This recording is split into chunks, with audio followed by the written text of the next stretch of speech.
மோக்கபாட்டே வச்சுப்போமே, எங்க பார்த்தாலும் எந்த பெரிய படம் பார்த்தாலும் மோக்கபாட்டு இருக்கு.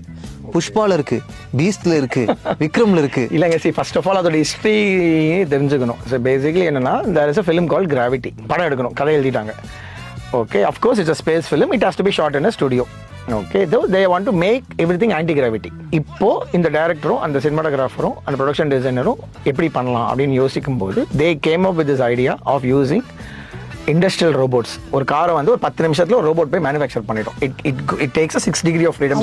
நவுத்துமே டக்கு டக்கு டக்கு டக்குன்னு உள்ள போய் நகர்த்தி பண்ணும். அந்த ஹார்ட்வேரை எடுத்துக்கிட்டு ஒரு எம்ஆர்எம்சின்னு ஒரு கம்பெனி அவங்கள்ட்ட கேட்டு they made a software. So அது வந்து எப்படின்னா, ரோபோட்ஸ் வந்து ட்ரெயின் பண்ணணும். Point A, point B, point C போ அப்படின்னா அமைக்கிட்டீங்கன்னா point A to point B 1 seconds 2 seconds சொன்னால் அது பாட்டு அழகாக அது ரிப்பீட் பண்ணிகிட்டே இருக்கும். It's a regular job. So எல்லாமே ப்ரோக்ராம் பண்ணணும். It's all robotically control.